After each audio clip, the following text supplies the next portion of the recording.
Welcome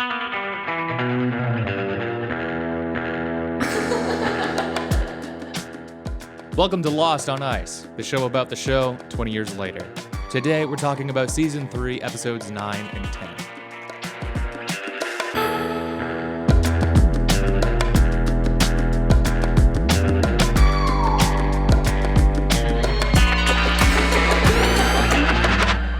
I'm Will. Also here is Ben, and you can watch full video episodes of the podcast on YouTube if you aren't already. Ben and I also release a bonus hangout show every week that can be found at patreon.com/drskeleton. Oh, here we are, Ben.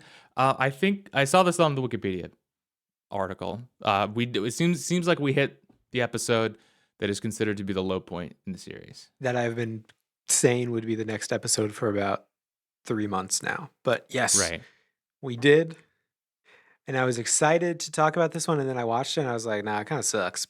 But I still have one Ben fact for the day for that episode. But yes, we finally hit it.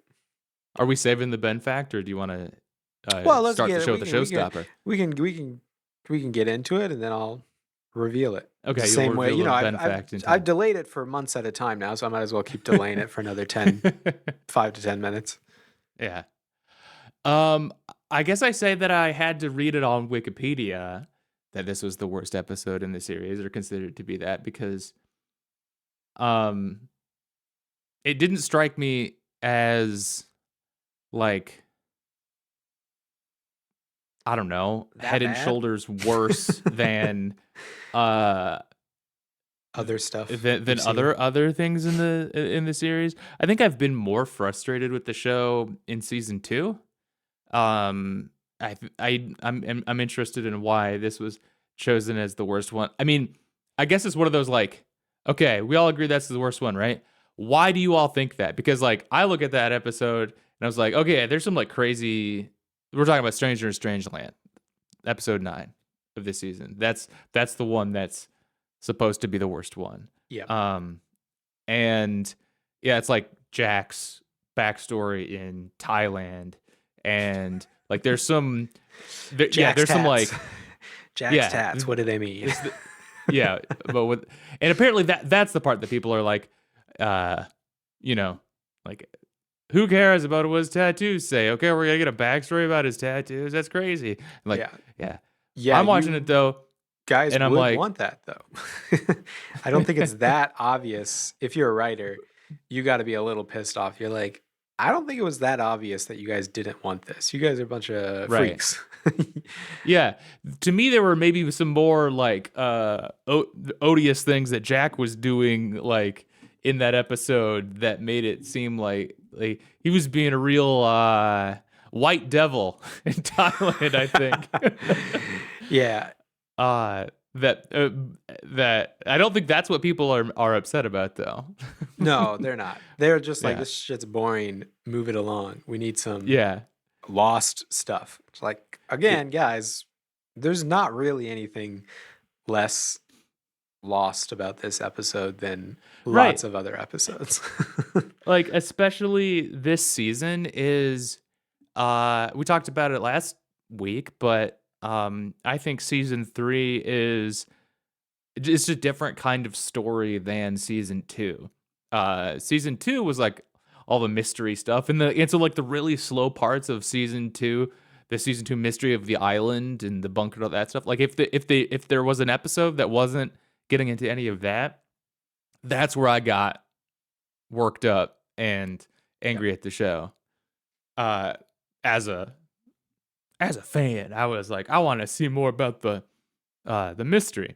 And then in this season, it kind of seems like all that stuff is just put on hold, and it's so, like, not what we're talking about this season. We've kind of just got, like, the again, like, it's like a horror story with the others and being captured there.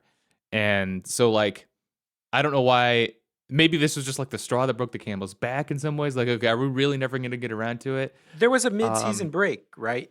We've just exited the mid-season break, I believe. Oh, I don't have the air dates. I think last right here. time. I don't think so. I thought last time you told me. Okay. Well, No, the mid-season break last time was between it was like right at the end when like Jack is screaming like leave, leave to Kate over the walkie. And yeah, so that was between episode 6 and 7. okay. And then we're back, and so it's not between episodes or before episode 9 here. We've already been back for a week or two. Okay.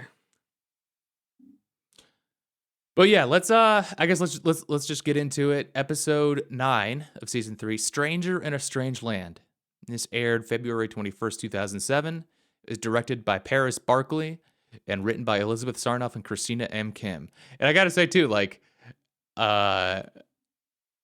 what if you like directed and wrote this episode and I was like, "Oh yeah, that's definitely the worst one." Like I would just feel I would feel bad. Yeah. And still to be like, it's not that much worse. But everyone is just like, no, this one sucks the most Right, by exactly. far. Yeah.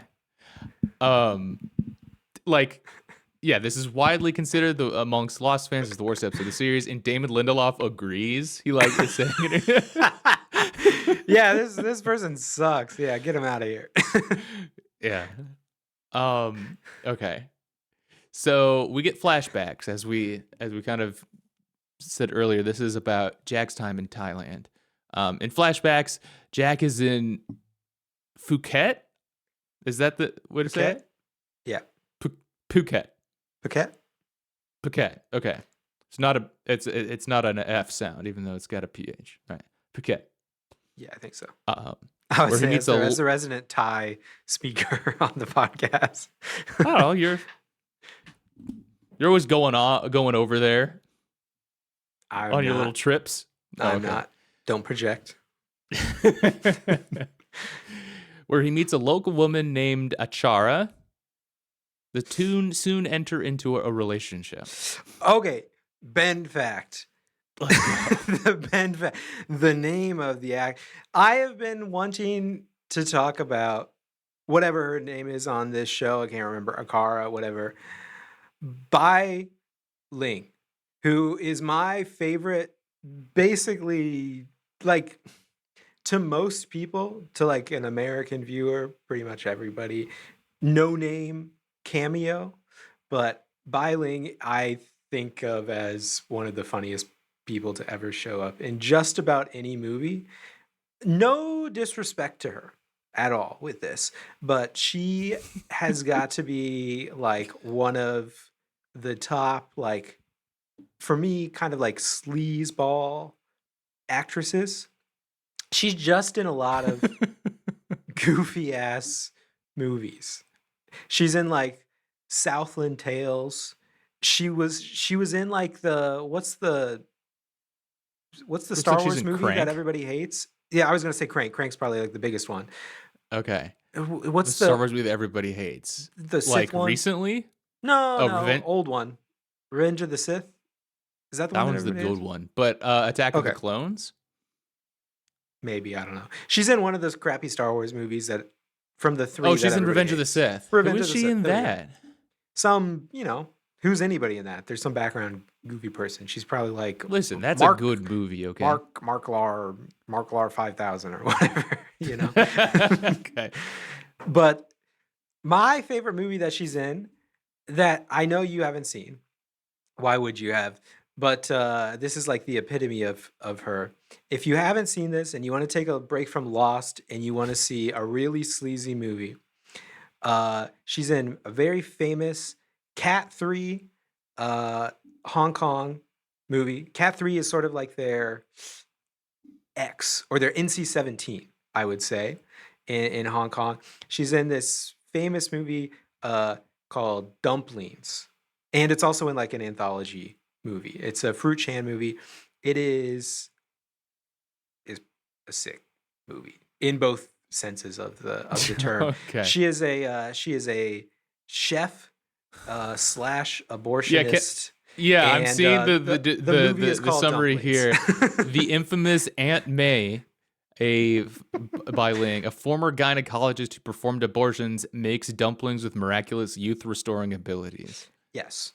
you can guess what's in the dumplings, and it's pretty straightforward in that sense. It's Oh my widely god. loved and hated and all of that. Sure. It's tight ass movie. Um, but I just think of her. I just think of that movie when I think of her. I think of all these other goofy movies she's been in. Uh, she's again, no disrespect. She's quite a She found a character. lane and is She's got a look. She's got a specific look too. Yeah, she kind of found a lane. Another fun fact I like about her that I think is very funny is that when she kind of got into these like Hollywood movies like Star Wars and like Crank, for some reason this doesn't really make sense to me. Like I obviously didn't find out about this until like 4 or 5 years ago, something like that, so well past its time. But like reading news stories, I guess because her name was Bi, Americans are stupid and they just assumed that that meant that she was bi, like bisexual. And that she can't be why. That can't no, be true. it's like a you can find old news stories about it. And like it's in the Wikipedia page as well that I was double checking this on earlier today instead of watching the episode super closely. People, American, E News, what do you call it? Celebrity news, TMZ style stuff. Like it just became a thing that they like misunderstood or whatever. They thought she was bisexual. She went on kind of like a little truth telling tour to tell people like, no, that's just my name. And then like once she uh like convinced the public that watches TMZ of this or whatever, she's like, Also, I am bisexual. So at some point she just said I'm bi to somebody and someone's like, got it, writing it down and reporting it. Yeah. Yeah. Yeah. This applies to all fields in this form that I have here And then about she's you. just like, no, you guys misunderstood. That is not the case. That is just my name. Okay, now that you've got that, also, yes, I am Also, yes. also bi. Yeah. Yeah. I Yeah, I love when she shows up in a movie. I watch a lot of Chinese movies, movies from Hong Kong, stuff like that too. So she shows up in those mostly, but she's in a lot of sleazy like mid 2000s movies as well. And yeah, I have a big smile on my face thinking Sure. about this for the last couple months, her showing up. And then I watched the episode and I'm like, yeah, she doesn't really do very much of that. Jack actually holds most of the you know, being a Yeah. weirdo in this storyline, but there you go.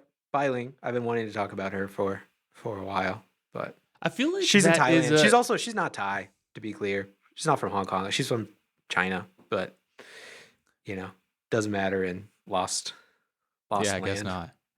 not. Um I I feel like they don't make movies like that too much anymore. Like that's like the a genre that doesn't exist as much, or maybe it's just sort of like straight to Netflix without too much of a push. Is that how you say it? But like a Crank, you don't get like a uh movies like Crank anymore. Movies are too woke these days. There couldn't be a movie about Jason Statham having to fuck to stay alive. Kind of a great movie. It is, yeah. Bring it back. I didn't see Crank until a couple years ago, and people make it sound like it's a stupid movie, and it is a stupid story. But then you watch it and you're like, I kind of get it. Yeah, it's like it's surprisingly like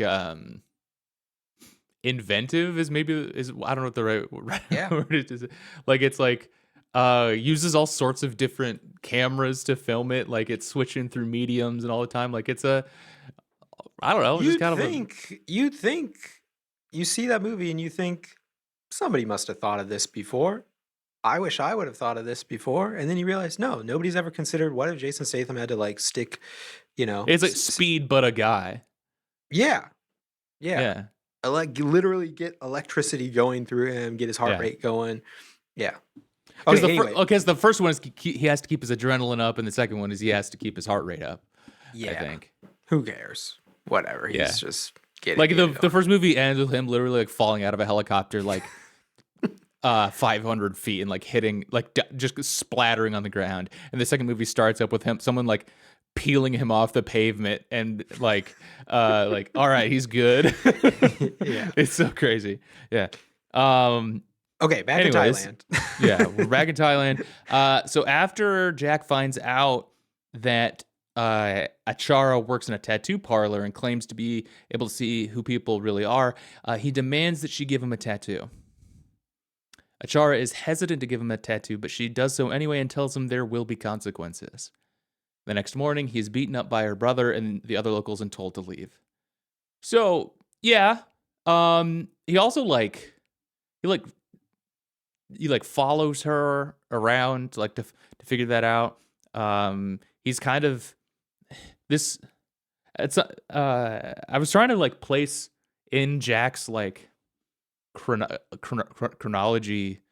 This must have been after his wife left him, right? That he goes and like he gets divorced and he goes to Thailand here. Is that You you know, think where this it might be a little bit of a, what do British people call it? Lads tour, a lads trip. Oh, great. Except Jack has no lads, so he's just like, I'm going to Thailand. Jack really does have no lads, dude. Wife, I can't think of his wife's name, but you know, I'm going Julie to Thailand. Bowen, Sarah. Her name's Sarah. Sarah, I'm going to Thailand alone to One of those doctor study things, history. you know. I just love the history.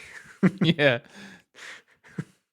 But he's living like a shack out on the beach, like a little shack is it's just like a little house, little cabin or something out on the Another beach. thing that really tells the other tourists and locals when you go to Thailand and you're a white guy, that you are there for noble purposes. Mm-hmm. When you're living in a shack. That's right. Yeah, because I guess the thing that made me think like, so he's like he like does force her to give him the tattoo. There's clearly some like yeah, there's some sort of supernatural or some element of like, yeah, she can tell who people really are while she does this. And he's clearly not like following the procedure or like he's not doing it the right way by like just going in there and demanding this is done. Like he's just, yeah, tripping over or barreling through rather, I guess. Just like lots of presumably cultural practices and rituals and things that are just like, and he doesn't care at all about it. He's like, you gotta do this. And so this is why I said this is like the Jack White Devil mode. He's just colonizing the tattoo parlor, I guess. Yeah. But yeah, he gets the shit kicked out of him the next morning. Should have given him a goofier ass tattoo, you know? She's like, I can see you, and then give me the tattoo. I don't care about your witch doctor ways. Give me the tattoo that shows what my future is. And then she just gives him like a insane clown posse cat tattoo or something like that. Big yellow, maybe like one of those big yellow thank you takeout style smiley faces or whatever. Yeah. This is you. This is you, American. So apparently those are Matthew Fox's real tattoos. Yep. And it's a quote from do you know what the real tattoo is? You looked this up? I didn't look into it. I didn't really see. I was getting distracted because I was spending a lot of time reading about Bai Ling instead of like, because I remember the story to this one. So I didn't even really see the tattoos much in this episode. I was missing those shots if they were. Yeah, they don't. I think they probably, for anybody who can actually read what is on his head, they don't like spend a whole lot of time showing it in great detail. Yeah. But got a big 5 too.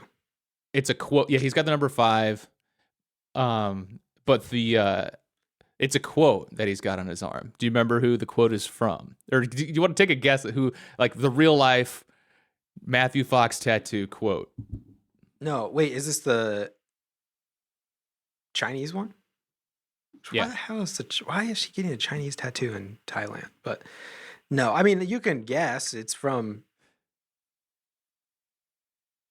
a famous guy. I don't know. Just go for it. It's a Mao Zedong quote. Oh, I was gonna say that, but then I was gonna say like Lao Tzu or something like that. Like it's not It's Mao. It's really a Mao quote. It literally is Mao. Eagles high up, cleaving the space. Is Okay. the is the quote. What was Huge the respect to what was Fox. So sick. interesting? Eagles high up, cleaving the space. How many characters are there? I don't know. I don't have it in front of It me. doesn't show it. Okay. I It probably learned does. I just don't have it in front of me. I learned a new Chinese thing recently. I learned about something called Chengyu, which are like these like 4 character idioms, and that sounds like it maybe be one of those, but I think they're more like usually more ancient idioms.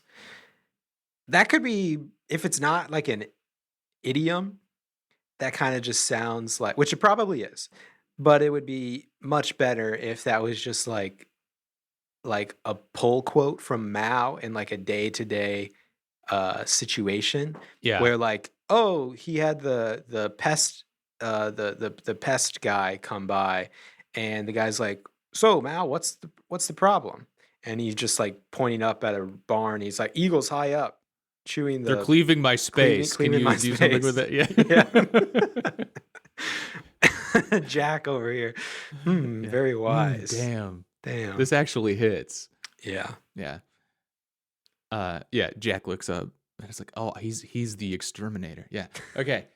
On the island. So okay, that's Jack's backstory, and it's kind of like intercut with the rest of the episode, as all of these are. It doesn't seem to be particularly related, except on its just they do like talk about Jack's tattoos in the present. So it is very much just like, what's the backstory of Jack's tattoos? Yeah. On the island, Sawyer and Kate begin the episode on Alex's canoe with an unconscious Carl paddling away from Hydra Island. Kate suggests returning for Jack, however, Sawyer refuses. Kate and Sawyer land on the main island and question Carl about the others. Carl reveals that the others work on the Hydra Island, but live on the main island. The next morning, Sawyer finds Carl crying in the jungle. Carl says that he is crying because he misses Alex. Sawyer asks Carl if he is in love, and Carl says yes, he is. Sawyer tells him that love is worth the risk of getting caught by the others and lets Carl go into the jungle to find Alex. He kind of he's kind of making sense. He says something about along the lines of like, Carl's like, I can't live without her, something like that. It's like being without her is, worse than death, something like that. And like, what happens if you, and so you're like, go Socrates mode. He's like, all right, then tell me, what happens if you fail to rescue her? It's like, oh, they'll kill me. It's like, well, it seems like you should just go rescue her then, if like, everything, you can only go up from here. Yeah. Sawyer does start that conversation in a very goofy ass way though, where He just punches him. he punches him, but then he sits down and he's like, bro, I've been with a lot of girls in my life, and I think it'd be cool if the conversation just ended there. He just Next scene. Yeah, just bragging. Yeah. yeah.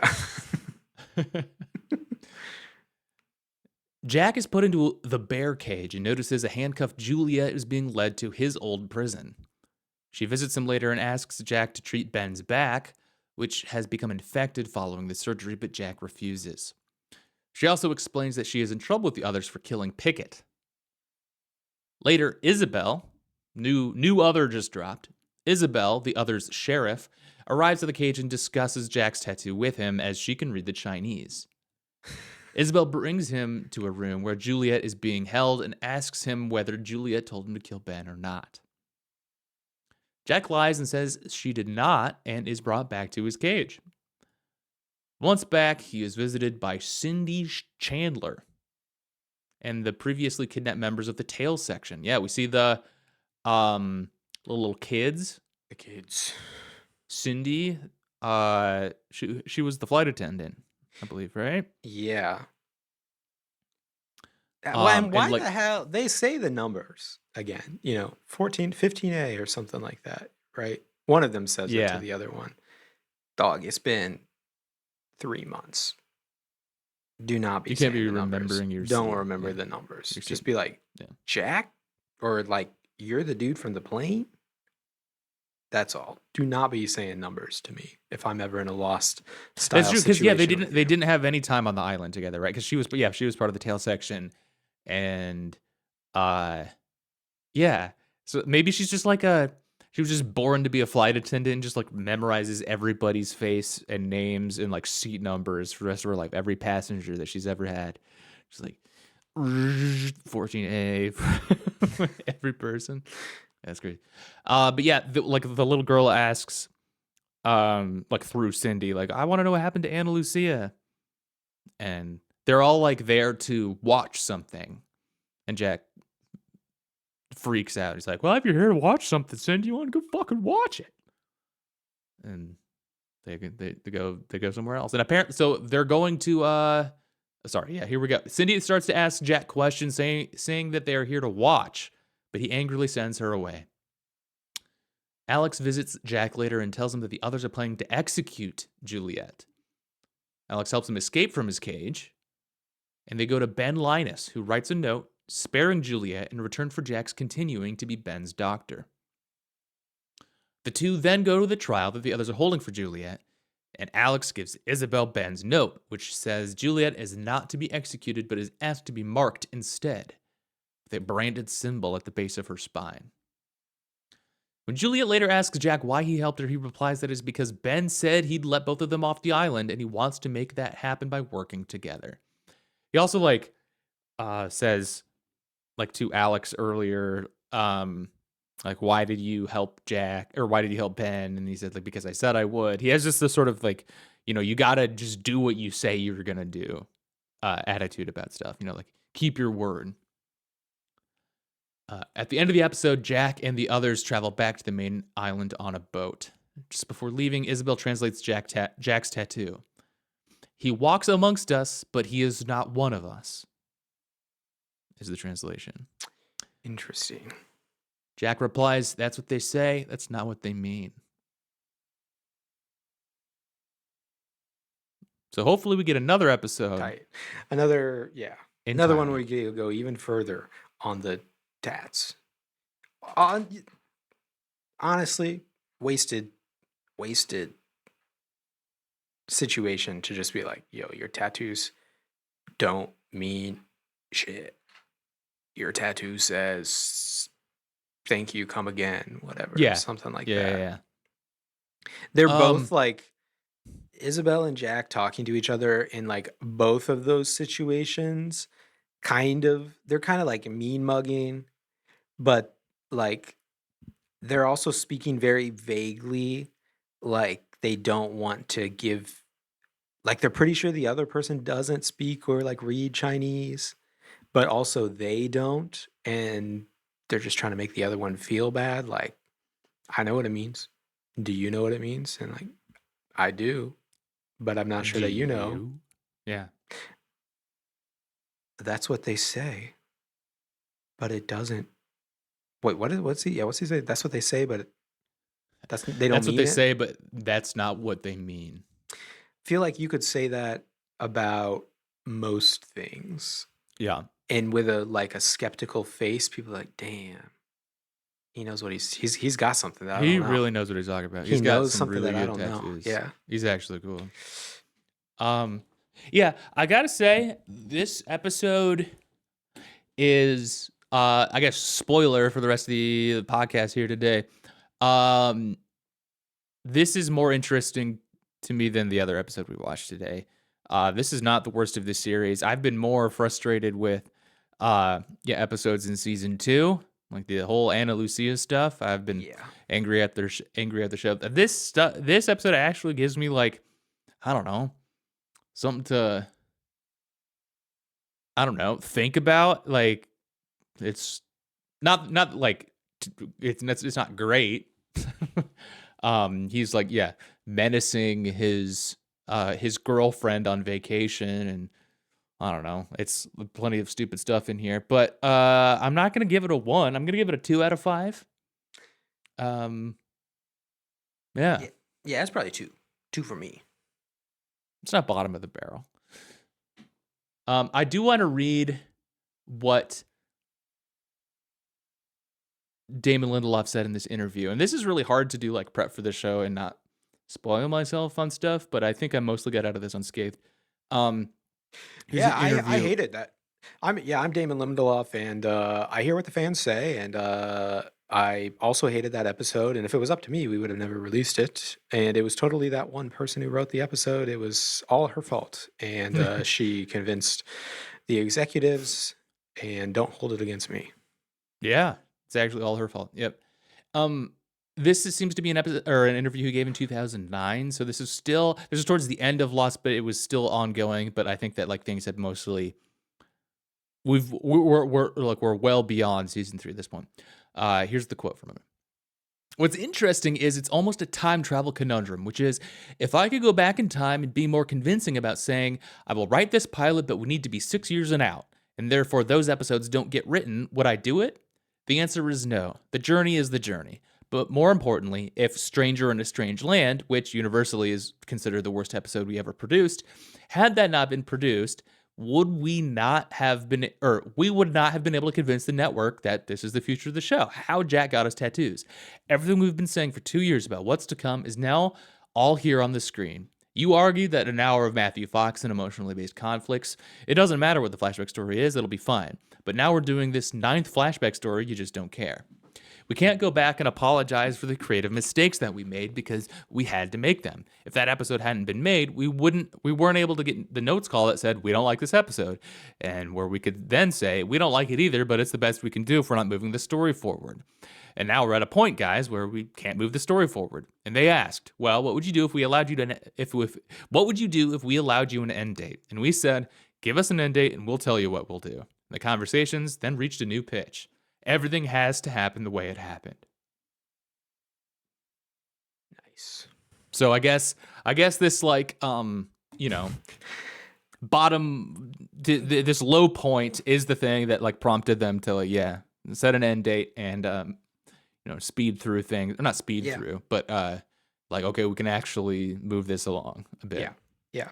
I think that's why I always see that when I've reread things about it and I see this episode mentioned.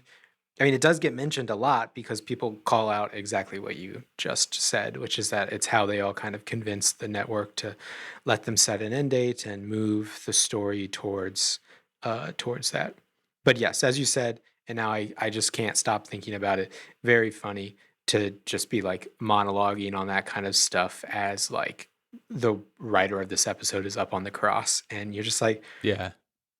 yes, she did a I would have fucking loved to be able to awful stop her job. from doing this. I wanted to stop her, and we have to sacrifice her now, but it's the right thing to do. We were always destined to have this piece of shit writer show up on our show and write the crappiest episode of TV you've ever seen, and then we have to kill her, and now we can move on with the rest of the show. And we're all happy except for her, and she has to live in writer hell for the rest of her life.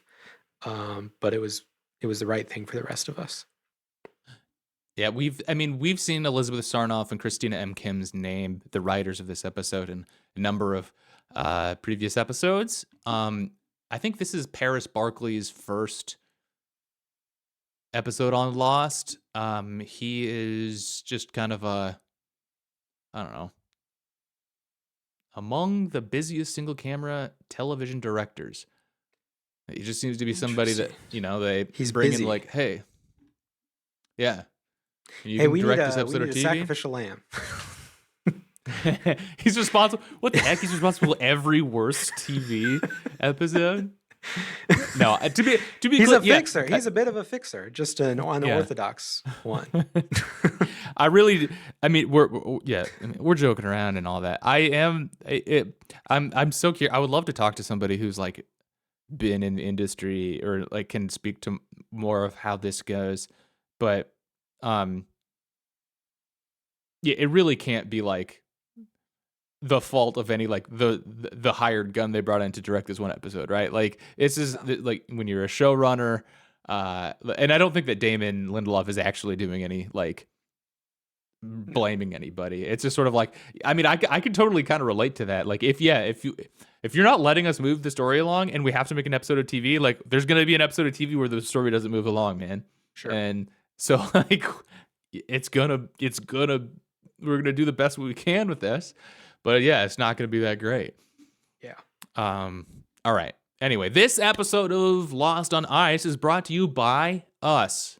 Thanks for listening to the podcast. If you'd like to support us, please consider subscribing to our YouTube channel and to our Patreon page over at patreon.com/drskeleton. Thanks for listening. Let's talk about season 3, episode 10, entitled Tricia Tanaka is Dead. This aired February 28th, 2007. Directed by Eric Lonaville. Written by Edward Kitsis and Adam Horowitz. Young Hurley joins his father, David Reyes, over an old Camaro that they want to repair. Cheech Marin, baby. Yeah, as far as funny actors to pop up. Yeah, 2 in a row. We got Cheech Marin over here, man. Yeah. The car won't start, and David assures him good things will happen when you believe they will. And that in this world, you have to make your own luck. This is just a weird episode. Like, right from the bat, I'm like, watching this, I'm like, this just... I mean, it's kind of been a while since I've watched the show. Like, there's been more days in between. It's been, like, the Thanksgiving holiday in here. And, like, I don't know, I've been watching other stuff, and it might be just, like, forgetting, like, what this show feels like. But is this episode not, like, kind of weird? Like, Zoe pointed this out. The music feels different than other episodes. I don't know if you continue with it. I'm interested to hear more, but I don't know if I got that vibe. I don't know. It felt really... to me, this episode felt way more like nothing happens in this one. This does not move anything forward. Like, I mean, I love Hurley. Hurley's a great character. We're just back to, like, him being cursed.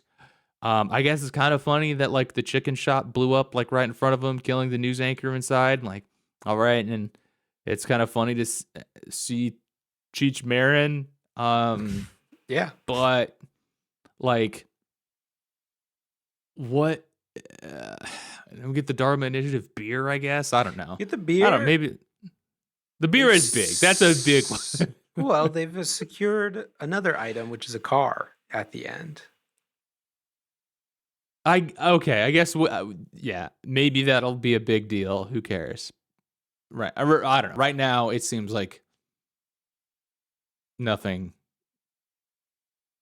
Okay. I guess that the car will make a later appearance. I'm not saying that it does, but I'm not sure that I'm as pessimistic, even on rewatch. I'm not as pessimistic about what they get out of that episode.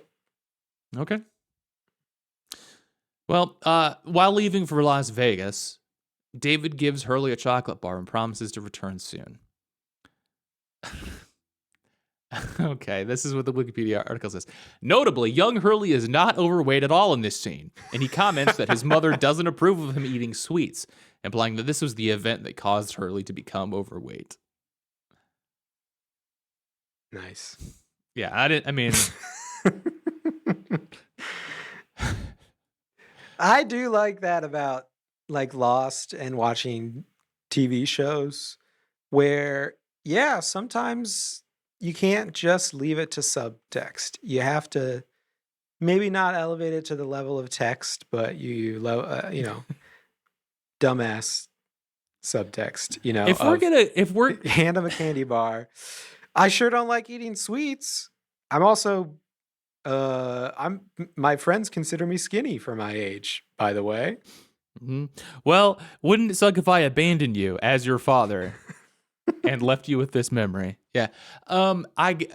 If we're gonna be putting, if we're gonna be criticizing either of these two episodes about stupid things to explain the backstories of, or unnecessary explanations, I do feel like Jack's tattoos are definitely less dumb to explain than wait, how did the overweight guy become overweight? Somebody needs to explain that. Hey, listen, we saw flashbacks of Kate where she has bangs. Are we gonna show her decision to get bangs, or to not or grow her bangs out? I mean, they did it for Locke, right? They did that right away. They're like, some guy was out he there. actually had hair. Okay, so this guy was in a wheelchair. I'm gonna need to understand what was going on there. And then he's like, check number 2 on the list. Yeah, but it was how did that guy get that big? Now hold on. There's a story there. Yeah. Now an adult, Hurley watches as his new Mr. Cluck's chicken restaurant gets hit by a meteorite, killing those inside, including Tricia Tanaka, the newswoman who just interviewed him about his lottery winnings. That's a little... I mean, I know what they're doing. Cheech Marin drives away in an Yamaha motorcycle. Did you notice that? I didn't catch that. Did they scrape the Y off? They scratched off the Y and actually the A at the end. So it's like Ama motorcycle. And then Tricia Tanaka is definitely Connie Chung. Seems like a little weird, maybe slightly racist in a very strange way, where you're like, well, okay, we got to do Connie Chung. So it's got to be an Asian. Who's Connie Chung? Extremely famous TV anchor. All right. You don't know the names of every single TV anchor in the United States? She really is. She's probably one of the most famous TV anchors. News reporter dudes, whatever. Just be like, well, it's got to be another Asian woman, and you got to have an alliterative name.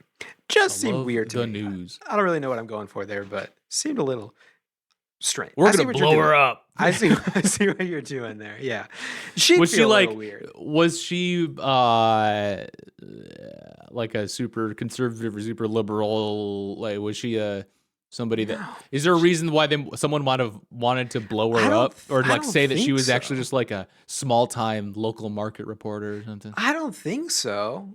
I don't really know, but it just seems like, I don't know, if you were another celebrity, like she's married household to name Maury celebrity. Povich. Yeah, and they gave, like obviously referencing you on a show, and then they blow you up with a meteorite, you'd be like, hey, what's going on here? Excuse me. What? Okay. Hurley arrives home telling his mother his intent to go to Australia to end the bad luck curse he believes was bestowed upon him after he won the lottery. She tries to disprove the curse by revealing his father has returned to them after 17 years. Check it out. Cheech is here in our living room. Yeah. Suspecting his father of only wanting the lottery money, Hurley reacts angrily. Can I ask, before we pass him completely, does Cheech Marin become the most famous cameo on the show at this point? Probably surpass. Wait, we talked about Bill Duke before. Yeah. Is he bigger than Dominic Monaghan? Oh no, still Dominic Monaghan has to be. You think though? But I think so. You sure? Are you sure about that? The Lord of the Rings movies were so big, like at this time too. But everybody knows Cheech. And a lot of people want kids to know don't. Dominic's like name. Young kids. I mean, I knew who Cheech. Well, I knew didn't know Cheech and his Chong. face. Yeah, I didn't know their faces. I just knew their voices. there you go. So I guess I don't know where you put that. But yeah, I mean at this at this time, like 2006, like there were Cheech and Chong sketches were like frequently quoted in my house. Interesting. Okay. Yeah. I can't imagine who in your house was saying that. Was that your mom? No. Who's quoting Cheech and Chong in your family? You didn't even watch TV. They were like big when my parents were kids, right? And Yeah. so Yeah. so like my dad grew up with Cheech and Chong, and so Interesting. like Sister Mary Elephant was a big one that we kept saying. Okay. That one. Interesting. That's probably the big one, actually. I can think of a few more, but I don't know if like at that time that was the. Just knowing your family though, and you putting it that way, that Cheech and Chong were getting quoted in your family often, in your household often, is just a big reveal to me. Very surprising, you know. Again, oh yeah, man. For people who don't know, Will didn't watch TV. You didn't even know about. You probably didn't know about Pikachu. I mean, I didn't know about Connie Chung or Pikachu. Cheech but Marin, I knew Pikachu, Connie But Chung. I guess Cheech Marin. Wait, was there a TV show? Were they a TV show? Who? Cheech and Chong? No, I don't think so. I don't think they had a TV Okay, show. then why would that be? Well, it's just surprising. It's Okay. you know, like I don't know. We just happened to not watch TV. It wasn't like a you can't hear it. You can't be. I know. It just seems like if you didn't watch, it just seems like I'm talking more about like the probability of you not knowing about Cheech and Chong seems like it would go down very, it would plummet very hard given the fact that I know that you didn't even watch TV. So I'm talking Bayes theory over here. Mm-hmm. Well, I'm Mr. Anomaly over here. But yeah, we were always, I went downtown to look for a job. That was, I don't know. Nice. You can if you can always hit somebody with a Dave's not here as well if you want a good old chuckle from an old guy. Sure. All right. David brings his son to a tarot card reader who tells Hurley that she can remove the curse before admitting that David paid her to say this. Hurley's like, I'll give you $1,000 if you admit that my dad put you up to this. And she's like, listen, this is a highly respected profession. How dare you? And he goes, $10,000. She's like, yeah, put me up to it. Hurley vows to give the money away and begins packing for Australia. David acknowledges that he did just return for the money, but he approves of Hurley's decision and promises he will be waiting for him when Hurley gets back. Nice. I don't know. I feel if I was in Hurley's position and like, I don't know, my parents are pissing me off and like literally not doing what I say, I'd just be like, well, I'm just going to get a different house then. And I like have like infinite money. Like, I don't know why I would. Like, if you're gonna run this house like this, like, what? I don't care. I'll just go get a different house. People need to get away, you know? People need to get away. Yeah.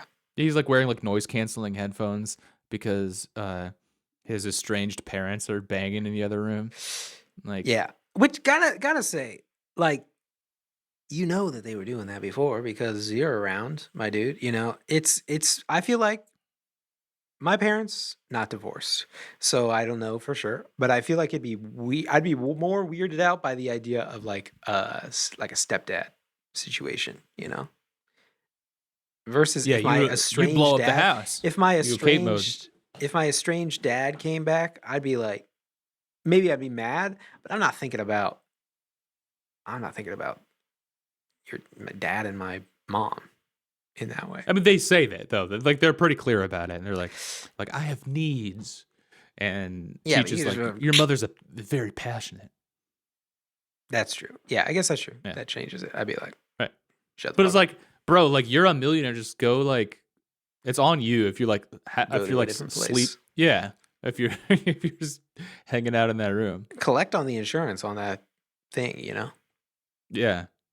That would be the real is there going to be another episode where like they investigate Hurley for insurance fraud, where like this is so crazy that like your house burned down and then like this got hit by a meteorite, like you're clearly scamming the government here. You're doing Or something. not the government. Not the government. We live in a capital Yeah. place, Yeah.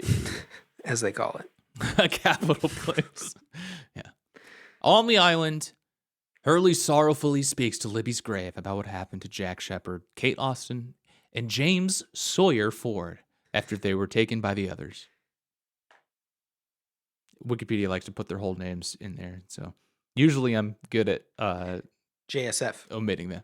JSF. J quotation mark S quotation mark F. Mm-hmm. Hurley learns that Charlie Hieronymus Pace believes that it doesn't actually say that. Hurley learns that Charlie believes that Desmond sees visions of Charlie's death. Hurley believes this and tells Charlie that Hurley believes this and tells Charlie that he thinks he brings bad luck. It's like, yeah, you got bad vibes. I'm thinking this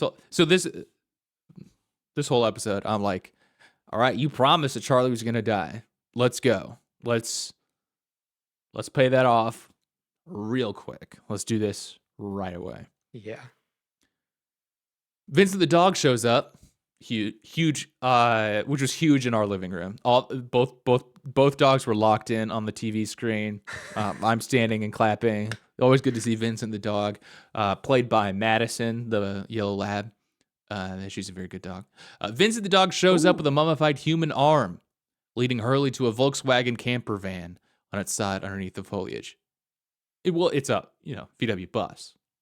It's a VW bus, as Cheech and Chong themselves might have driven in famous Martin Scorsese film After Hours, and probably every other film they've ever made. I would just Probably guessing. in their personal lives. Yeah. In their personal lives, all that. Yeah. Mm. Inside the bus is a skeleton wearing a Dharma Initiative jumpsuit sporting the name Roger on its chest and the Swan Station's logo. It says Workman underneath it. Roger. Yeah. Workman. On the beach, Hurley's requests for help are turned down. Jin, who doesn't understand what Hurley is saying, is roped in to help him. Which also, I thought we kind of were revealed a few episodes ago that Jin does, like he kind of does know what people are talking about for the most part. Like that was my understanding of Jin's level of English, is not that like he necessarily can speak English or is like, I don't know, could translate everything one to one, but like I thought for the most part, he just like, he gets the gist of every conversation that he's having. But apparently that is not the case. I think it's not every conversation. I think he's getting a lot of the stuff down. I gotta say, because that's kind of where I am right now too, in my life, where Just I can kind of barely understanding conversations. Yeah. No, it like Shelly and her mom. Like if I listen to them speaking Chinese, like not everything. Most things, no. But you but if they were like planning understand some to big things. If they were planning to do something, you would kind of understand that, like, okay, they're planning something, or like, it's not like, Yeah, sure. you get like the general contours of. I don't know. A lot of it is context clues, But then there's Sure. the words that I know. I sort of see Jin as a sort of a me. He's being me. I see myself. Don't in him. flatter yourself. I know I'll be let down. Yeah, I'm probably the very soon hottest when guy in the island, I think. It takes 2 more episodes for him to get to complete English fluency or whatever, and it will continue to take me another. Yeah, how long has it 7 been? years, 8 years. Yeah. We've been married for 5+. Yeah. Not that I have, not like I'm good. I wouldn't learn your Chinese English is any coming faster around. than you. Oh, okay. Yeah. It's getting there. It's getting See there. there. Zoe's teaching you well. Yeah. Hurley finds beer in the van and a return Sawyer outside. Yeah. So this is definitely the highlight of the episode to me. We see the Dharma Initiative beer. Yeah. Tonight we let the Dharma Initiative beer talk, baby. We see you pointed out there's the light version And there's heavy. They're Dharma heavy, Dharma Initiative Dharma heavy, light. Regulation Dharma. I didn't notice that until you sent me a screenshot, but yeah, you look at it and it's like most of them are light. I guess makes sense. But yeah, there are a couple of Dharma heavies in there as well. Mm-hmm. So Roger Workman was, sounds like he was already hit. He hit the out. heavies first. Yeah. Yeah. He's leaving the lights for later, that's the move. It's like you start with the heavies and then you switch to lights when you can't taste the difference. Is that really what people do? Isn't that like the opposite of that advice? What's the one where it's like, we talked about it before, but is it liquor before beer, never fear? Or is it beer before liquor, never sicker? Beer before liquor, never been sicker. Beer before wine, fine. Huh? Beer, you haven't heard that one? Beer before wine, fine? No, I think that would be the opposite. I mean, I think it's all like. I think it's all fake. Yeah, it's all fake. It kind of makes some of it kind of makes sense, but yes, I think what you're supposed to not do. I think the purpose of the advice is to tell you, don't get drunk and then start drinking heavy stuff because it will go down easier, and then you'll be even more drunk and sick. But also, if you drink the heavy stuff first, you'll get drunk. And then it'll be easy to drink a bunch of even more lower alcohol stuff, and you'll get even drunker without realizing it. Well, yeah, I mean, but like, okay, if you've got 2 beers in the fridge, you've got a Bud Light and you've got like a nice beer. What's a nice beer? Bud Heavy. What are you getting? Yeah, whatever. Something in a. Look at an IP, really nice thing like a PBR. Yeah. Yeah. Yeah, some micro brew, some craft thing that you got going on. You want to start with the nice beer because you'll enjoy it. Right? If you have, if you drink a bunch of light beers first, and then you're like, oh, time to get into the nice thing. Like you're not gonna appreciate it. Sure, that's true. To get tanked, like that's not the time to be drinking the nice stuff. Yeah, that's. Yeah, I guess. Yeah. I don't know. So I'll never remember it. Still, you've said it, and I still couldn't. I actually take a test on it because when there are those kinds of what do you call them? They're not like mnemonic devices, or they are kind of, right? Like to remind yourself of like something. If there's not like a logic behind it, it like always bugs me because like you could say, okay, beer before liquor, never been sicker. Let's say that's the phrase. Do you know what also worked with the same rhyme and the same like number of syllables? Beer after liquor, never been sicker. Which one is it? Is it beer before liquor or beer after liquor? Both they're crucially. This is the thing that we're trying to remember. If it's before or after, each one can be easily interchanged in the rhyme. I don't know what the right one is. Yep. Who knows? But they're on back on the island. Doesn't matter because they're on island dime. They're on island dime, baby. Yeah. Do you have any mnemonic devices you use on a daily basis for in your life? I don't think so. Lost. There's one that we use. Love others. Something together. Mm-hmm. Lost. The one that we use, we have 2 dogs, and our older dog will always eat stuff in the yard no matter what. And so when it's dark outside and we can't stop her from doing that, we put a mask on her. So it's a muzzle, but she can't physically like eat acorns and twigs and whatever. And so when we're going out into the yard and we're out there to do like yard work or something, when our attention can't be constantly directed at the dog to stop her from eating things, we'll put the mask on her. And the phrase that we say is, if task there be, then mask wears she. And that works well because the rhyming is there with the correct words are rhyming, and you can't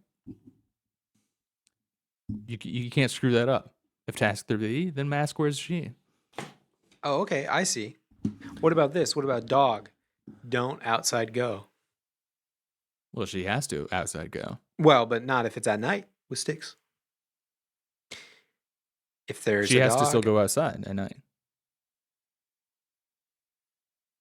do observe good.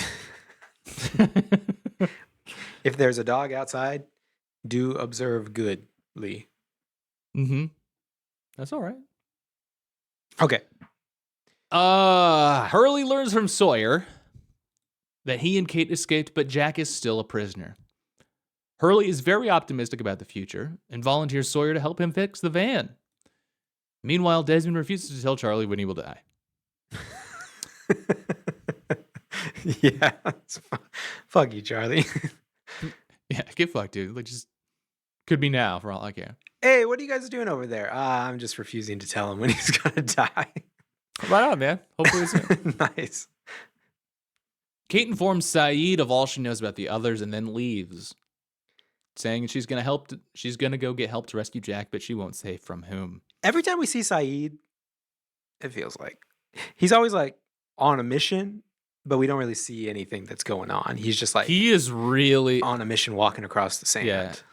What have Ever you been since doing his for a child couple bride episodes? died, they've really like set him I don't know, in the background, I think. He should have been building, like, he might just be off building a command center of his own, a torture chamber or something like that too. It could be a bunch of stuff, but Yeah. like He's you just built somehow see the him. floating torture droid from Star Wars. He's a very cool. he's one of the only calm person the entire time, but like certainly of the people left on like the beach, Yeah. one of the calmest headed dudes. I think one of the most normal dudes. I see a little bit of me in him.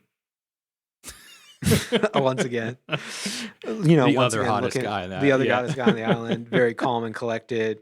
Could be a big badass, if called upon. Could definitely Only be, when called upon. Yeah. when called upon. Otherwise, I'm just not doing it right now because I'm not called upon to do so. But if the time struck, I could do it. yeah, you'd become an operative at a moment's notice. Yep. Kick some doors down. Yeah, we do see like, I don't know, some more Nikki and Paolo action happening on the beach at around this time, I think. Like, Nikki's like reaching for something, and like, I assume it's Paolo's hand, but he like grabs the back of her shorts and like pulls her back. Do you remember that? No. He, like grabs her like belt loop or something. Yeah, it's like a very weird. I'm allergic to them. I can't. Yeah. I think it'd be good. It'd be better if they just had the guys at this point, like the background characters, just start sort of like repeating past plot lines, but amongst themselves. Like, hey, we're gonna get some rocks together and put a big SOS in the sand. Yeah. Like, go The for same it. loop. Yeah. Like, just like, yeah. And I'd love it if we could just see them snap into their animations just like a second after the camera pans to them. Like, just really drive it home how background they are. They go off in the forest and they find the hatch, like the blown up hatch, and keep it to themselves. Like we're gonna kind of figure some stuff out, and then like in a couple weeks we'll go let the rest of these guys know that we found this hatch. Oh no, all of the randos walked into the ocean and drowned. We're not going to be able to pay any of these actors the rest of the series. Well. All right. So, Hurley, Jen, and Sawyer raid the van and find maps and beer.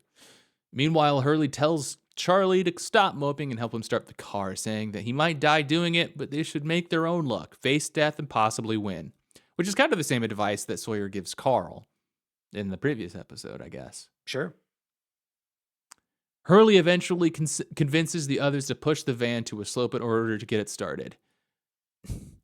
Yeah, so I guess Hurley's like he makes it clear to Jin where he's like, even if you spoke English, dude, I wouldn't understand you. Like he like to me that means like he doesn't understand like cars or like mechanics or that stuff. Yeah. And then it's like all this needs is a good kickstart. Why do you think man? Despite Sawyer's warnings, Hurley goes through with the plan. Charlie declares victory or death and rides with Hurley as Sawyer and Jin push the vehicle down the steep hill. Seems when that happens, it seems like the other people should have stepped in and be like, we know you've not been doing well. This is very clearly a suicide attempt. There is nothing that you can contribute to this situation from riding shotgun, as you said. Hurley is just like, yeah, right on, man. That's awesome. But like, also there's so many like, I'm not to go like cinema sins on any of it on all of this, but like the whole point of like getting like Charlie out there is so there's another person to push the car too, right? And so like now suddenly there's like that one person is now in the car again. Yeah. You've got two guys going towards like a very brutal scene ahead of them too, like a likely, if not fatal accident would probably be the best situation. Yeah. Because then those other two guys don't have to drag them back. But like you've gone from why isn't Jin like 3 guys? We don't have Jack, so we should really be extra careful for a little bit until we get it back. Yeah. There's another little cinema sin style thing that's kind of annoying. 15 seconds ahead of us here, but yes, continue. I mean, I think it's the same thing, but yeah, at first it looks as though they will crash, but the van starts just in time. Well, the van starts just in time, but also like then they kind of pull away. After they're like for 30 seconds, they're like 10 inches in front of the rock. Whatever. It's fine. But then the van starts up just in time for Hurley to turn the steering wheel like 10 You don't degrees. need to have the car on to turn the steering wheel. Is this a bunch of like coastal elites who've never driven riding how this I car guess works? it could be automatic steering. Power Possibly steering. Power steering. But you can still turn the wheel. You and can like still turn. They don't have to turn very far at all. So like you were really going to go face first into that rock instead of just kind of turn a little bit to get out of the way.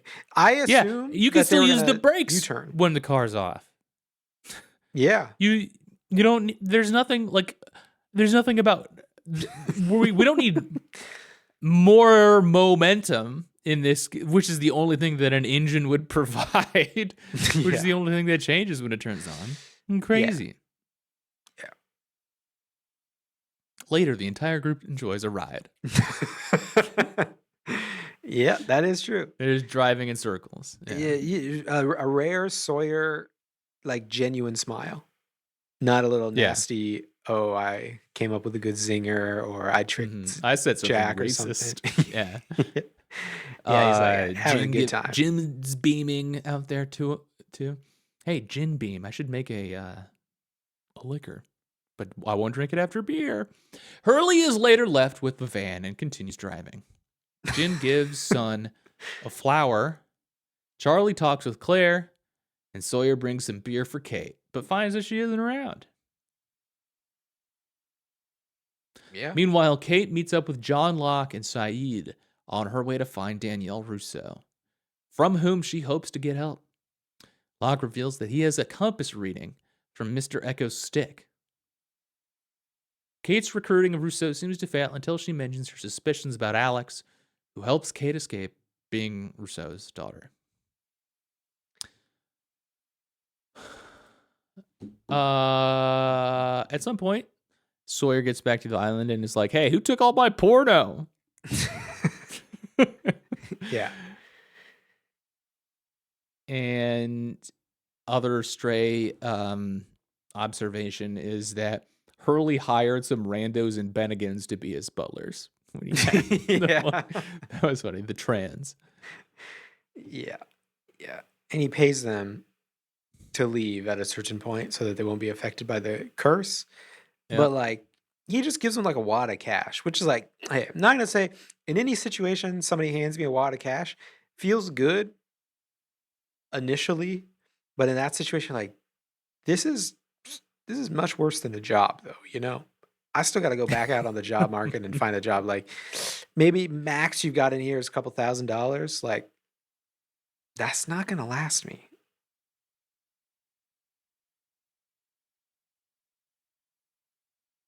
People don't want to work anymore. People just want wads of cash.